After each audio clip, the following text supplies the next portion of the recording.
Video ini membahas tentang membenci diri sendiri dan gimana sebaiknya menyikapi perasaan benci itu.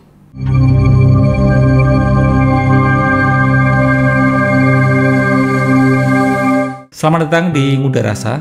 Di sini ruangmu dengerin saya jawabin pertanyaan dari teman-teman tentang kesehatan mental, pemulihan batin dan sebagainya. Dengan harapan pertanyaan jawabannya relate dengan banyak orang. Episode kali ini ada yang ngirim saya pesan, cerita dan nanya begini. Mas Haji, saya tuh sedang merasa benci dengan diri saya sendiri. Saya selalu berpikir orang-orang sekeliling saya nggak suka dengan saya. Saya nggak bisa mendekatkan diri dengan keluarga baru saya, padahal sudah setahun tinggal bersama. Saya selalu kikuk dan nggak percaya diri ketika ada di tengah-tengah mereka. Saya merasa nggak nyaman dan nggak tenang berada di rumah keluarga suami saya. Padahal keadaan saya sedang hamil anak pertama dan sebentar lagi melahirkan. Semakin hari saya semakin takut, semakin khawatir gimana kehidupan saya ke depannya. Bagaimana saya bisa menjadi ibu yang sehat mentalnya untuk mendidik anak saya nanti. Gimana sebaiknya menyikapi perasaan benci dengan diri saya sendiri? Begitu pertanyaannya. Sebelum saya bahas, kalau kamu selaras dengan video ini, silahkan like, komen, dan share biar algoritma YouTube tahu kamu suka konten kayak gini ya. Pernah nggak sih kamu lagi sendirian, nggak ngapa-ngapain, terus tiba-tiba pikiranmu itu bising ya, nyeletuk. Sebel banget aku tuh sama diriku sendiri. Pernah nggak kayak gitu? Atau kenapa sih aku begini banget gitu? Bego banget, bodoh banget, norak banget. Aku nggak pantas hidup kayak gini. Itu mungkin kamu ngalamin yang namanya self-hatred ya, atau benci sama diri sendiri. Tapi tenang ya, tenang. Kamu nggak sendirian. Dan yang lebih penting, kita ini menjadi manusia itu bukanlah hal untuk kita benci. Saya pun juga pernah ngalamin. Saya masih ingat di suatu malam, saya sendirian. Biasa ya, malam-malam overthinking. Baru aja gagal lagi ngelakuin hal yang menurut saya penting. Dan ya, pikiran saya langsung ramai. Lihat tuh, kamu tuh emang gak bisa diandalkan. Kamu cuma pura-pura bisa, padahal ya bodoh lah. Dan tanpa disuruh, muncul highlight seluruh momen gagal seumur hidup saya. Kompilasi sedih itu. Dan lucunya ya, saat itu saya percaya gitu aja semua pikiran-pikiran yang muncul. Seolah-olah ya memang begitulah aku. Ya aku memang seburuk itu. Tapi kenyataannya kan ya enggak sih ya. Saya juga pernah mengalami hal serupa, pernah di titik itu, bangun tidur, ya, kalau ini pagi ya, bangun tidur, rasanya udah capek duluan. Pernah nggak kamu ngalamin kayak gitu? Bangun tidur ini pagi-pagi udah rasanya udah capek duluan. Ngeliat kaca, bercermin, langsung mikir, kenapa ya kok hidupku gini-gini aja gitu, nggak sekeren hidup teman-teman saya. Jadi kayak di momen itu kayak habis ditampar sama kenyataan hidup. Ditambah saya merasa semua yang saya lakuin itu rasanya kok salah semua ya. Kayak hidup itu cuma trial and error. Tapi hidup saya itu mostly error. Dan diikuti dikit-dikit ya, saya nyalain diri saya sendiri, dikit-dikit mikir orang lain juga pasti benci deh sama saya. Padahal ya mungkin orang lain itu kan nggak seluang itu. Orang lain itu nggak punya waktu luang buat mikirin saya. Karena kenyataannya orang lain itu atau setiap orang itu kan lebih sibuk mikirin cicilannya ya. Lebih sibuk mikirin hidupnya sendiri gitu. Oke, jadi gini ya. self hatred itu bukan berarti kamu lebay, bukan berarti terus kamu kurang bersyukur, bukan berarti terus kamu imannya kurang. Enggak, bukan seperti itu. Perasaan benci diri sendiri itu perasaan yang valid. Ada kok penjelasannya. Jadi saya googling ya, itu menurut psikolog yang namanya Edward Torrey Higgins. Itu ada teori namanya self discrepancy theory. Self discrepancy theory. Inti teori itu adalah kita ini sering bikin versi ideal diri kita di pikiran kita. Ya. Kita sering bikin versi ideal mengenai diri kita di pikiran kita. Contoh, aku tuh harusnya udah sukses sekarang. Aku harusnya misalnya bentuk fisik ya, bentuk badan. Aku harusnya kurus. Aku harusnya bisa ngomong di depan umum dan sebagainya. Tapi kenyataannya nggak sesuai dengan pikiran versi ideal itu. Nah, kamu bisa tahu ya, ada jarak berarti. Ada jarak antara siapa kita sekarang dengan siapa yang seharusnya kita atau versi ideal kita. Dan itulah yang bikin kita ngerasa gagal, bikin kita malu, bikin kita sampai ngerasa benci sama diri sendiri. Sehingga gampangnya, ringkasnya itu sebenarnya ekspektasi nggak sesuai realita. Dan boom, muncullah self-hatred, muncullah perasaan benci sama diri sendiri. Tapi kalau kita telusuri lebih lanjut, perasaan ini itu bukan terus tiba-tiba muncul. Biasanya self-hatred itu dibentuk dari pengalaman-pengalaman masa lalu. Mungkin dulu kamu sering dikritik terus. Mungkin dulu kamu dibandingin sama orang tuamu, dibandingin sama saudara kandungmu, dibandingin sama kakakmu, dibandingin sama adik, dibandingin sama saudara sepupu. Tuh lihat itu, kakakmu atau adikmu itu sering juara umum, nggak pernah bikin masalah kayak kamu. Itu kan dibandingin. Atau pernah mungkin kamu dibully. Atau perasaan benci diri sendiri ini akarnya adalah trauma yang belum sembuh. Lama-lama suara-suara di pikiran itu seperti kamu itu gak cukup baik, kamu itu bodoh, kamu itu beban, kamu bikin malu. Itu kita percayain gitu aja gitu, kita percaya mentah gitu, kita percayain gitu aja. Padahal itu kan hanya pikiran ya, itu hanya pikiran, bukan kenyataan. Itu cuma rekaman memori yang diulang-ulang.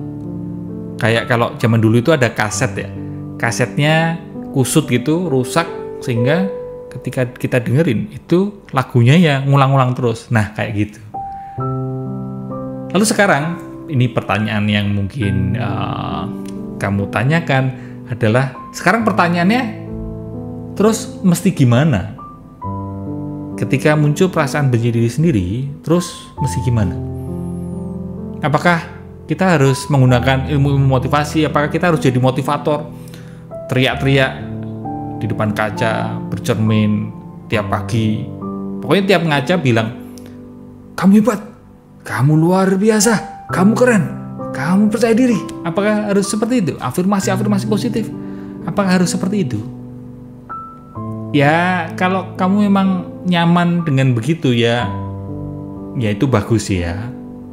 Ya kalau bisa sih itu bagus. Tapi seringnya kan nggak semudah itu ya, Ferguson. Ya, nggak semudah itu. Jadi gini, ada beberapa saran dari saya. Pertama, itu belajar self compassion. Ya, kita perlu belajar self compassion. Self compassion ini saya belajarnya dari Dr. Kristin Neff, ahlinya ini, perihal self compassion. Intinya, self compassion ini adalah kita memperlakukan diri kita seperti sahabat, bukan musuh. Ya. Perlakukan dirimu seperti sahabatmu, bukan malah musuhan sama dirimu sendiri. Ada 3 langkah dalam self compassion. Pertama, kindness. Kamu perlu bersikap ramah pada dirimu sendiri. Langkah kedua adalah common humanity. Seringkali kita ini ketika mengalami suatu masalah lalu beranggapan cuma aku yang mengalami ini, semua orang nggak tahu, kamu nggak tahu, makanya kamu nggak harus, kamu mestinya nggak nasihatin aku, mestinya kamu nggak ngasih saran ke aku karena cuma aku yang mengalami ini. Nah, itu bukan common humanity ya. Maka kamu perlu sadar bahwa perihal common humanity ini, bahwa kamu mengalami itu, kamu gak sendirian kok. Ada orang-orang yang juga mengalami hal serupa. Ada orang-orang yang juga punya emosi perasaan yang serupa dengan diri. Yang ketiga, langkah ketiga dari self-compassion adalah mindfulness. Di sini kita disarankan menyadari perasaan, termasuk perasaan membenci diri sendiri itu, menyadari perasaan tanpa menghakimi, tanpa teridentifikasi, ya, tanpa attach, melekat pada perasaan tersebut. Dan ini penting, self-compassion itu seringkali salah kaprahnya dipahami sebagai memanjakan diri sendiri. Bukan loh ya, bukan. Jadi self-compassion bukan berarti memanjakan diri, tapi kita berbaik hati, kita bersikap ramah pada diri sendiri, bukan memanjakan diri. Ini di sisi sebaliknya. Kalau misal ini sahabatmu, teman baikmu itu baru sedih, baru berduka, kira-kira kamu bilang apa? Kira-kira kamu bakal ngomong apa ke dia? Tentu kamu nggak akan bilang, ya ampun kamu kok bodoh banget sih, kamu kok sedih sih. Kan kamu nggak sesadis itu kan. Kamu nggak akan ngomong gitu ke temanmu kan. Tapi kenapa ya? Kita ini kalau ke diri kita sendiri, kita seringkali sesadis itu, seagresif itu, segala itu ya. Setelah self-compassion, ada lagi metode lain, yaitu CBT, Cognitive Behavioral Therapy. Contohnya gimana? Begini, misal kamu gagal, lalu kamu bilang, aku gagal, aku emang bodoh, aku ini nggak bisa diandalkan. Dengan metode CBT, ubah pelan-pelan jadi, ya ini aku gagal, tapi dengan kegagalanku ini, aku belajar sesuatu. Jadi mengubah dari aku emang bodoh, ya, mengutuk diri sendiri, kita geser ini, kita ubah jadi aku belajar sesuatu dari kegagalan ini. Kelihatannya mungkin sepele ya, kan hanya mengubah. Tapi hal yang sepele ini efeknya besar kalau kamu latih. Oke, pelan-pelan kita lebih dalam ya. Fase lebih dalam, kita perlu waspada terhadap ego kita.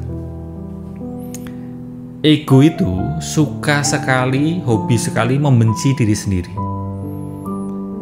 Karena itulah caranya buat nguatin identitasnya. Benar-benar. Jadi, ego itu suka membenci dirinya sendiri.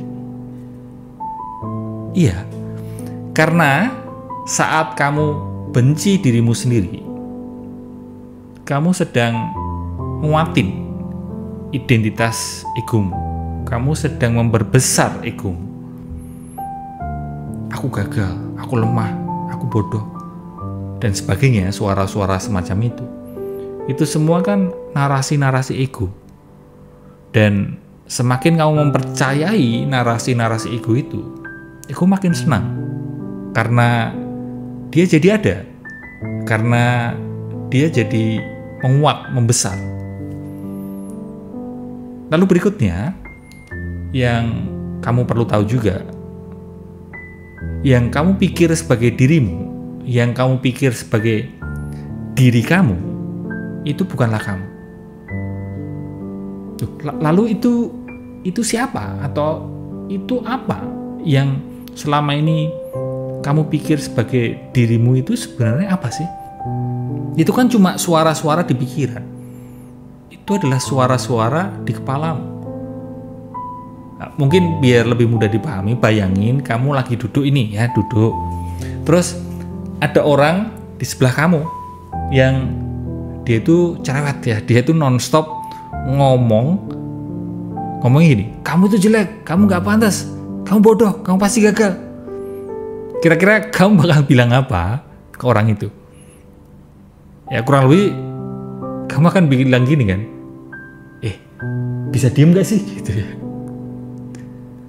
Tapi anehnya, kalau suara kebisingan itu ada di pikiran kita ini percaya 100% terhadap suara-suara itu. Lalu apa yang perlu kita lakukan? Bukan terus melawan suara itu, bukan. Tapi yang perlu kita lakukan adalah hanya mengamati, hanya menyadarinya. Karena begitu kamu menyadari suara-suara tersebut, contoh, oh ada pikiran negatif ini, oh ada suara aku bodoh, aku gagal. Ketika kamu menyadari itu, maka akan jadi dua pihak kan, kamu yang menyadari dan objek yang kamu sadari.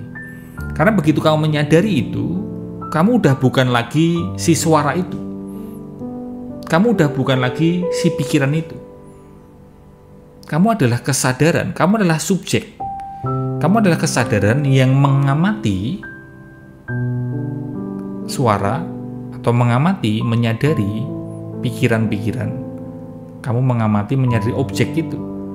Dan itulah pemulihan yang sesungguhnya. Jadi waktu kamu ngerasa benci sama dirimu sendiri, nggak perlulah buru-buru kamu tolak, kamu lawan. Karena makin kamu lawan, justru makin kuat. What you resist, persist. Nggak perlulah melawan perasaan yang nggak nyaman itu. Justru yang perlu kamu lakukan, izinkan, sadari, amati. Sehingga perasaan yang nggak nyaman itu, pikiran-pikiran yang gak nyaman itu terurai sendiri, dissolve. Contoh, kamu ngerasa sedih, kamu ngerasa gagal, kamu ngerasa dirimu itu jelek, dan sebagainya. Daripada kamu langsung panik atau nyalain dirimu sendiri, gimana kalau cobalah kamu diam sejenak, tarik nafas, hembuskan nafas. Rasakan perasaan gak nyaman itu. Sadari aja perasaan gak nyaman itu. Tapi gak perlulah kamu tambahin cerita, narasi, pikiran yang seringkali itu kan jadi bumbu-bumbu drama ya. Contoh ini ya, bukannya terus malah ketika kamu gagal, sedih, terus ada narasi, pikiran, bumbu-bumbu drama. Ini semua karena aku gak berguna. Ini semua karena bla bla bla. Enggak gitu ya. Tapi ketika kamu mengalami kegagalan, ya sadari aja, oke, ada perasaan gak nyaman. Aku sadari, aku amati. Terdengar gampang ya? Iya, terdengar gampang, tapi prakteknya nggak segampang itu. Tapi ini ketika kamu sadari, ketika kamu lakukan, ini powerful banget untuk pemulihan. Karena kamu jadi balik pulang ke momen di sini gini. Kamu pulang ke sekarang, ya, momen saat ini di sini gini. Karena di momen sini gini, here and now, present moment, nggak ada penilaian, nggak ada judgement, nggak ada penghakiman, nggak ada narasi drama pikiran. Yang ada hanyalah kehadiran, presence, formless, kesadaran. Ini kalau saya itu kadang gini, saya suka ngebayangin pikiran negatif, perasaan negatif itu kayak makhluk kecil, monster kecil yang lucu gitu, yang lari-lari dia, lari-lari, lompat-lompat di pikiran saya sambil teriak-teriak, kamu itu gagal, kamu itu bodoh, kamu itu gak pantas, kamu itu gak bisa diandalkan. Terus saya bayangin saya dudukin dia, ya, dudukin monster atau makhluk kecil itu di sofa, lalu saya bilang, bro, kamu itu gak capek, Bo? Kamu gak capek ya? lari-lari, berteriak-teriak, lompat-lompat. Ayolah istirahat dulu. Gitu.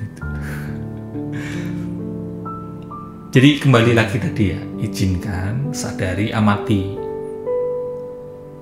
Makhluk monster kecil itu bukanlah dirimu. Percaya nggak percaya? Ini adalah hal yang sangat membantu saya ketika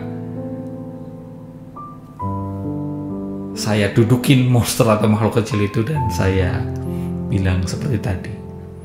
Jadi ya, kalau kamu sekarang ya membenci dirimu sendiri, lagi ngerasa nggak suka sama dirimu sendiri, ingatlah satu hal ini. Itu bukanlah diri sejatimu. Pikiran-pikiran itu, perasaan-perasaan, suara-suara itu bukanlah diri sejatimu. Itu cuma suara-suara di pikiran yang selama ini kamu terlalu mempercayainya. Dan sekarang ini kamu bisa sadar, kamu bisa berhenti mempercayainya. Kamu bisa mulai jadi pengamat, kamu bisa mulai be a compassionate witness, menjadi saksi yang ulas asih. Kamu bukanlah korban. Kamu bisa sit with it, kamu bisa duduk bareng perasaan benci dirimu sendiri itu, kamu bisa duduk bareng perasaan gak nyaman itu, dan seolah kamu bilang, aku hadir, aku sadar. Aku bukanlah pikiran-pikiran itu, tapi aku adalah kesadaran. Aku adalah kesadaran di balik semua pikiran-pikiran itu, di balik semua perasaan itu. Aku adalah kesadaran yang melampaui semuanya itu. Saya rasa kali ini gitu aja dulu ya. Terima kasih banyak udah nonton, dengerin sampai akhir. Kalau selaras, sekali lagi silahkan like, komen, dan share supaya algoritma tahu kamu suka konten kayak gini. Semoga pertanyaan dan jawabannya relate dengan banyak orang sehingga bisa memberikan faedah untuk banyak orang. Semoga kita semua bisa menerima kenyataan seadanya. Selamat hidup sadar, di sini gini.